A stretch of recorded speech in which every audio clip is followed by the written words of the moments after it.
Muy buenos días tengan todos ustedes, es un placer una vez más a través de este medio podernos dirigir y de una manera especial en esta ocasión para hablar acerca de un asunto muy importante que nosotros tenemos como sociedad. Y en esta ocasión hablaremos de el matrimonio. Pues la palabra de nuestro Dios dice: honroso es en todos el matrimonio y el hecho sin mancilla, mas a los fornicarios y a los adúlteros juzgará Dios. En la palabra de nuestro Dios, tenemos este tema muy importante, muy relacionado acerca de Dios con sus criaturas, el matrimonio. Y precisamente hallamos nosotros en la Biblia, que es la palabra de Dios, muchos matrimonios de los cuales habla. Y quiero empezar este asunto hablando precisamente de 8 bodas que están registradas en la Biblia y que se consideran una bendición muy importante.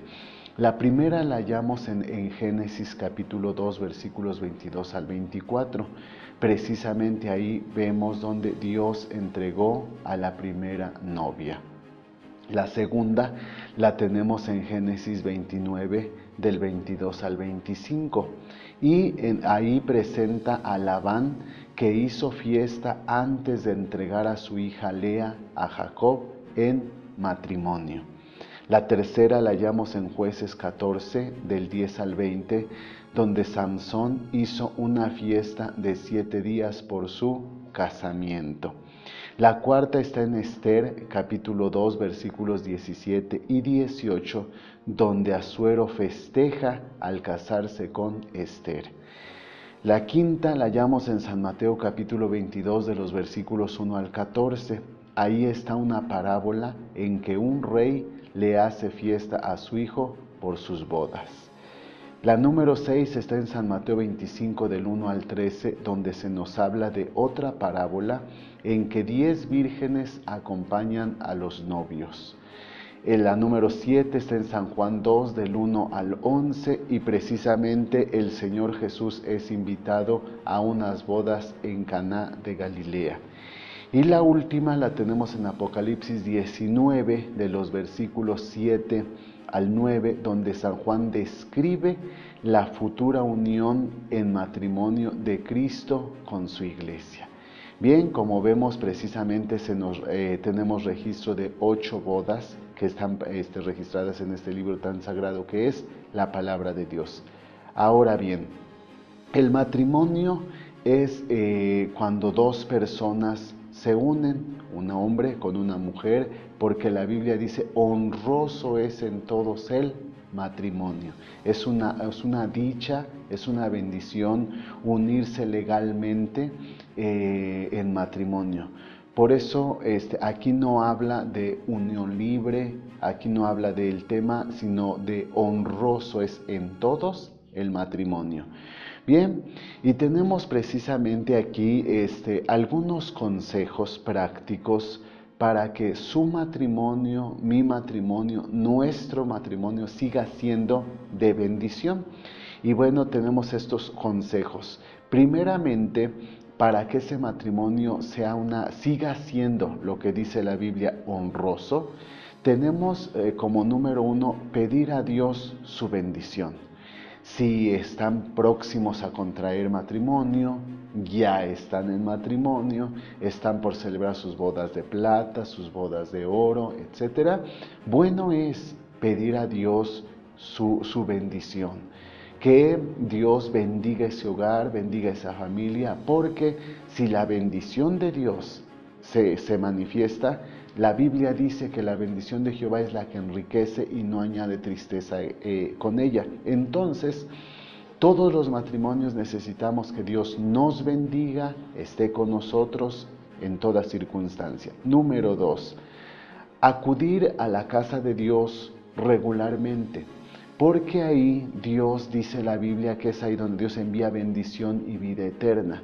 Entonces, como matrimonio siempre necesitamos oír la palabra de Dios, que es la que alimenta nuestra alma, nos da los consejos, y cuando ambos estamos ahí, tomamos la parte que nos corresponde y naturalmente que la bendición será mayor. 3, tener presente el compromiso primordial. Cuando se hace una protesta matrimonial, precisamente, se toma la Biblia y bueno, quien está llevando a cabo el enlace, pide poner la mano derecha sobre la palabra de Dios, sobre la Biblia. Entonces, cuando la dama, la doncella hace esto, antes de hacer ese compromiso primordial, se le dice: promete usted delante de Dios ser fiel a su esposo, en las buenas, en las malas, cuando haya dinero, como cuando no lo haya, cuando haya salud, como cuando estén en situaciones precarias, hasta que la muerte los separe. Y la doncella dice: prometo con la ayuda de Dios. Y se le responde: si usted así lo hace, Dios le bendecirá, y si no, Él se lo demandará. Y se hace exactamente lo mismo con el esposo.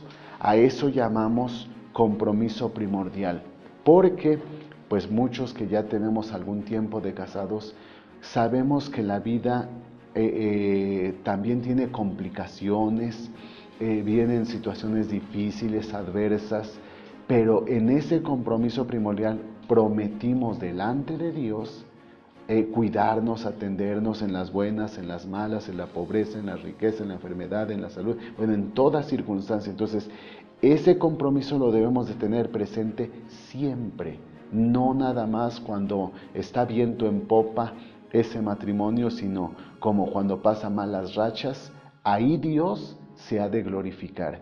Y la misma Biblia dice que cordón de 3 dobleces no presto se rompe. ¿Qué decimos con esto? Venga lucha, venga prueba, está Dios primeramente, está el esposo, está la esposa, ahí están los 3 dobleces, unidos entre sí, bueno, conquistarán triunfos y muchas victorias. Siguiente, ser sensible y comprensivo o comprensiva, porque el esposo llega del trabajo, la esposa está abrumada por los quehaceres del hogar, aunque en este tiempo ambos en muchas situaciones se ven en la necesidad de salir a trabajar. Entonces cuando se llega a casa, pues a veces se traen problemas o asuntos o situaciones laborales. Entonces cuando llega a casa, pues está estresado, está irritado, no quiere hablar, está cansada, etc. Entonces, la comprensión mutua, hay que entender, no es malo en algunos momentos guardar silencio, platicar, hablar, qué pasó, en fin, que ambos seamos lo suficientemente comprensivos, positivos, sensibles para que ese matrimonio no se deteriore. Luego el que sigue dice el asunto de la disculpa. Todos nosotros entendamos que no es el esposo perfecto, no es la esposa perfecta. Cristo, cuando habla de su iglesia, habla como la esposa del Cordero, pero la iglesia no es perfecta. Pese a la imperfección de la iglesia, Cristo la sigue amando. El esposo no es perfecto, la esposa no es perfecta. También tiene en algún momento cometer un error, una ofensa, detalles que lastimaron, que hirieron, que incomodaron al cónyuge.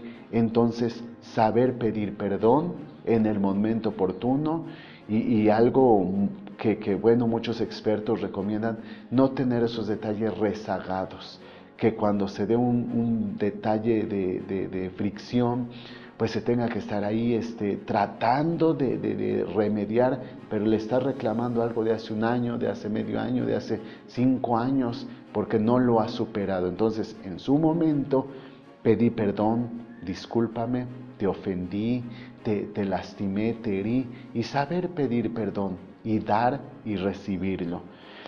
También tenemos el asunto de manejar el dinero correctamente.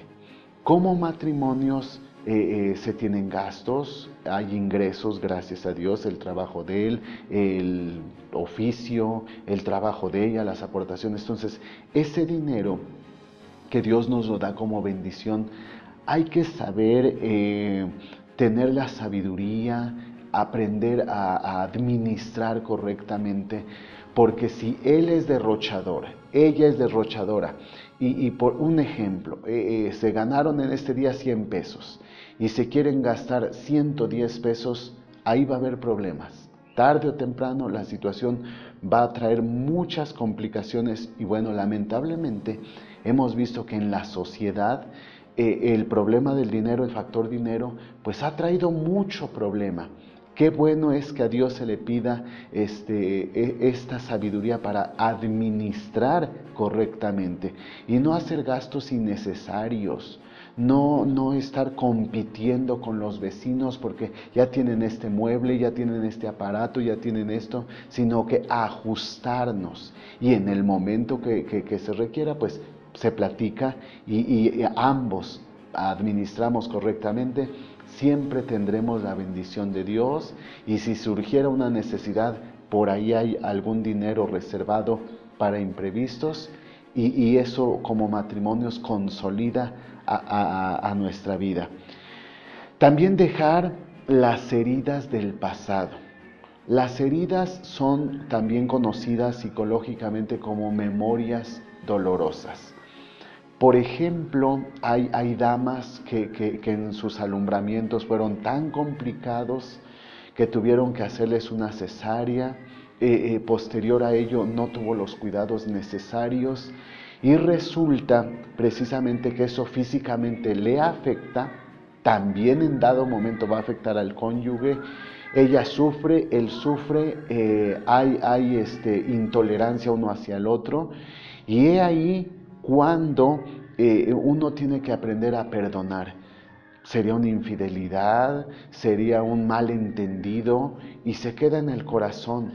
Y cuando no se saca esa herida del corazón, empieza a tener problemas como un tumor, empieza a crecer ese tumor, al rato ya es cáncer y muchas veces salen disparadas el coraje, el rencor, el odio, empieza a haber culpabilidad, reproches, resentimientos, amargura y bueno, pues tristemente al no tener correctamente la visión, el entendimiento de las heridas del pasado, pues se frustran los matrimonios, se separan, hay rupturas y bueno, lamentablemente puede llegar hasta el divorcio, la separación. Algo también de lo que podríamos mencionar en cuestión de los matrimonios, en cuestión de la pareja, es el arreglo personal. El arreglo personal muchas veces es algo muy importante al que no nada más ella debe de ponerle cuidado, debe de ponerle atención, sino los dos. ¿Por qué? Pensemos, por ejemplo, en esa etapa tan bonita llamada noviazgo. Esas citas para ir a tomar café, para ir por un helado, para ir al parque, etc. Ambos procuran una estética correcta, unos modales refinados, un hombre culto, una mujer muy fina. Y gracias a Dios porque esos encuentros como noviazgo, pues la persona se conoció y dijo él, ella es la mujer correcta, la mujer de mi vida, ella dijo lo mismo. Sin embargo, después de casados, esos detalles de traer, ir combinados, ir peinados, ir aperfumados, como que se va perdiendo.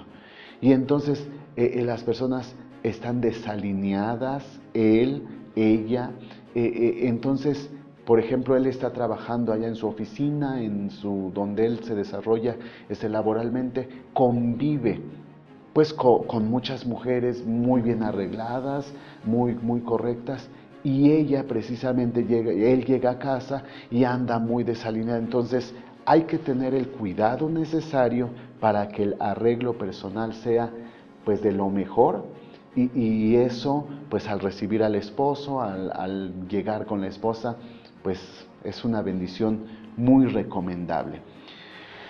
Algo ya para ir aterrizando en el asunto, hay que tomar decisiones juntos para el futuro. Estas decisiones se planean, se platican, cuántos hijos se van a tener, qué nombre se les va a poner, dónde vamos a vivir, dónde vamos a construir la casa. Estos planes, estas decisiones deben de tomarse juntos, porque él tiene una idea, ella tiene otra, las juntamos y bueno, la palabra de Dios dice que en Dios haremos proezas. Si esas decisiones o determinaciones juntos las vamos tomando, cuando ya las vemos cristalizadas, realizadas en su momento, vaya, yo creo que hay muchos matrimonios ahí que conocemos y que pueden dar mucha razón de este asunto. También comunicarse, aprender a comunicarse, no guardarse el dolor, no tener muy en lo profundo pues un secreto. Hay que platicarlo, hay que hablarlo, hay que saber comunicarnos, se dice, ¿verdad?, como gente civilizada, y estas comunicaciones al matrimonio lo consolidan y pues decimos, qué bueno es aprender a comunicarse en el marco del respeto. Y finalmente puedo decirles respecto al matrimonio, cultivar el amor con detalles. No sería mal llegar a casa con unos chocolates, con unas rosas, con algo bonito. Cuando la dama está planchando la camisa del esposo, que en la bolsa le ponga una tarjetita, te quiero mucho. Eso necesitamos amar, pero también necesitamos ser amado. Qué bueno es que como esposos correspondamos, como esposas aprendan a corresponder. Y todas estas recomendaciones a mucha gente le han sido de mucha bendición, y más porque la Biblia precisamente dice, en todo tiempo debemos de amar. Dios les bendiga y que su matrimonio tenga siempre la bendición de Dios.